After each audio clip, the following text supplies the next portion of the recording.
আসসালামু আলাইকুম, আশা করি সকলে ভালো আছেন। তো আপনারা কিন্তু অনেকেই কমেন্ট করে জানিয়েছেন যে আপনার ড্রপ ডাউন মেনু কিভাবে অ্যাড করতে হয় সেটা আপনারা জানতে চান। সো ড্রপ ডাউন মেনু কাকে বলে সেটা যদি আমরা আগে একটু দেখে নিই। সো আমরা একটা ক্লায়েন্টের ওয়েবসাইটে আমি এখান থেকে যাই কোর্স প্রিভিয়াতে। তো এখানে যদি আমি যাই তাহলে আপনি ইজি দেখতে পারবেন যে ড্রপ ডাউন মেনু কাকে বলে।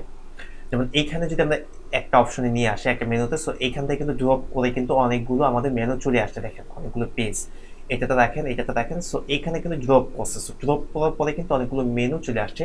সো এইটাই আমরা শিখবো যে ড্রপ ডাউন মেনু কিভাবে স্কোয়ারস্পেস ওয়েবসাইটের মধ্যে ক্রিয়েট করতে হয়।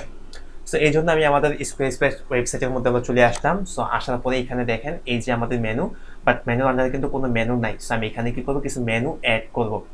সেই জন্য কোথায় যাবো, আমরা পেজেসে যাবো। পেজেসে যাওয়ার পরে এখান থেকে দেখেন অনেকগুলো পেজ আছে। সো এই পেজগুলো হচ্ছে আমি একটা পেজের মধ্যে অ্যাড করব, এবং এগুলো কিছু পেজ আছে। সো এই মেনুটার মধ্যে আমি পেজগুলো অ্যাড করার জন্য আমি এখান থেকে জাস্ট একটা মেনু ক্রিয়েট করবো, এবং এইটা যদি আপনি করতে চান ড্রপ ডাউন, সো এটার জন্য আপনাকে এখান থেকে মেন নেভিগেশন একটা ক্লিক করব। এখানে ক্লিক করলে হবে, এখানে ক্লিক করলে হবে, বাট একটা হচ্ছে আমি এখান থেকে লিঙ্ক করতেছি, আর একটা হচ্ছে লিঙ্ক করবো না। সো লিঙ্ক করলে কি হবে, এখানে শো করবে, এবং লিঙ্ক না করলে, এখানে নট লিঙ্ক করলে সেটা এখানে শো করবে না, যেটা আমি আপনাদেরকে প্রিভিয়াস ভিডিওতে অলরেডি বলে আসছি। সো দেখেন এখানে আমি একটা ক্লিক করলাম। ক্লিক করার পরে আপনি যদি এখান থেকে ড্রপ ডাউন ক্রিয়েট করতে চান তার জন্য আপনাকে যেতে হবে একেবারে নিচে ফোল্ডারে। সো ফোল্ডারে যদি আপনি যান, একটা ফোল্ডার নেম দিতে হবে, অর্থাৎ আপনার drop down menu, main menu নামটা কি হবে। সো আমি এখানে মেন নামটা দিলাম our services. Our services, so এটা হচ্ছে আমাদের মেন মেনুর নাম। সো মেন মেনুর নাম আমি অলরেডি এটা এখানে দিয়ে দিলাম, এবং দেখবেন সেটা এখানে চলে আসবে, একেবারে ফার্স্টে চলে আসছে।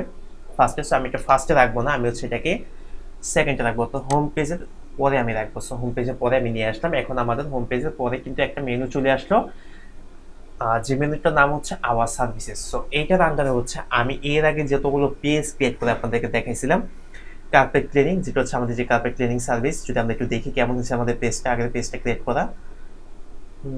মোটামুটি ভালোই, তত একটা খারাপ না, বাট আমরা সেটা আরো সুন্দর করে ডিজাইন করতে পারবো। সো দেখেন এরকম যে পেজগুলো আছে, জাস্ট ওই পেজগুলোকে আপনি ড্র্যাগ করে এমপিটি ফোল্ডার এইটার মধ্যে নিয়ে আসবো। এই যে দেখেন আমি ড্র্যাগ করে কোথায় নিয়ে আসলাম, এমপিটি ফোল্ডারে। সো এইটার আন্ডারে কিন্তু আমাদের এই পেজটা কাউন্ট হয়ে যাবে। যেমন এখানে দেখেন চেঞ্জ হচ্ছে। সো চেঞ্জ হওয়ার পরে কিন্তু দেখেন এখানে অলরেডি আমরা ড্রপ ডাউন মেনু চলে আসছে। যেমন এই যে ড্রপ ডাউন মেনুটা, এই ড্রপ ডাউন মেনু কিন্তু আমাদের এইখানেও অলরেডি চলে আসছে।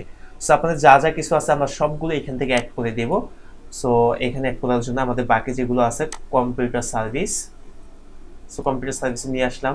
দেন আমাদের আছে এখান থেকে ল্যাপটপ সার্ভিস। সো ল্যাপটপ সার্ভিসটা আমরা এখানে নিয়ে আসবো। সো দেখেন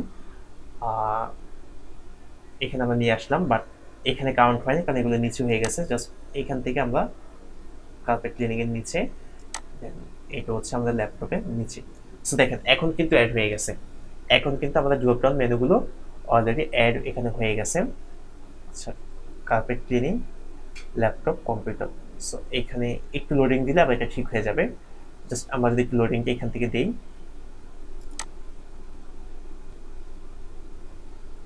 সো একটু রিফ্রেশ করলাম। রিফ্রেশ করার পর দেখবেন এখানে কিন্তু সেগুলো তিনটাই কাউন্ট করবে। রিফ্রেশ, আরেকটু ওয়েট করবো আমরা। সো দেখেন এখন কিন্তু তিনটাই চলে আসছে। দেখছেন আমাদের কার্পেট ক্লিনিং, ল্যাপটপ সার্ভিস, তারপর হচ্ছে কম্পিউটার সার্ভিস। আপনি এখান থেকে চাইলে 8 পিস করে আপনার যেভাবে খুশি আপনি সেভাবে হচ্ছে আমাদের মেনুগুলো আন্ডারে সাব মেনু অর্থাৎ ড্রপ ডাউন মেনু আপনারা ইজি অ্যাড করতে পারবেন। সো এটা হচ্ছে কিভাবে ড্রপ ডাউন মেনু অ্যাড করতে হয়। সো আমি আপনাদের দেখিয়ে দিলাম কিভাবে ড্রপ ডাউন অ্যাড করতে হয়। আপনার ইজি এই কাজটা করতে পারবেন, এবং আপনাদের ক্লায়েন্টের পেজ আপনারা খুব সুন্দর করে অ্যাড করতে পারবেন। বাট এটার জন্য আপনাদের কি করতে হবে, ওই মেনুগুলোর আন্ডারে আপনাকে একটা মেইন মেনু তৈরি করতে হবে, এবং সেটার নাম হচ্ছে ওটা রিলিভেন্ট দিয়ে আপনি সুন্দর করে অ্যাড করবেন। যেমন আমার যতগুলো সার্ভিস আছে, আমার সার্ভিসগুলো আমি এটার আন্ডারে ক্রিয়েট করে ফেললাম। সো ইনশাল্লাহ আপনারা খুব সহজে চাইলে এটা করতে পারবেন। নেক্সট অপশন হচ্ছে আমাদের পার্ট 11 এবং হচ্ছে পার্ট 12। সো পার্ট 11 এবং 12 এর মধ্যে হচ্ছে technical SEO, clients live project, এবং হচ্ছে one page SEO, clients live project. So ক্লায়েন্টের টেকনিক্যাল এসইও এবং অন পেজ এসইও যদি লাইভ প্রজেক্ট দেখতে চান তাহলে অবশ্যই কমেন্ট করে জানাবেন, এবং এটাও কমেন্ট করে জানাবেন যে আজকের ভিডিওটা কেমন লাগলো আপনাদের কাছে। আর যদি আপনারা নেক্সট দুইটা ভিডিও দেখতে চান তাহলে অবশ্যই ডিপেন্ড করছে আপনাদের কমেন্টের উপর। সে পর্যন্ত ভালো থাকেন, ইনশাআল্লাহ দেখা হবে নেক্সট ভিডিওতে। আল্লাহ হাফেজ।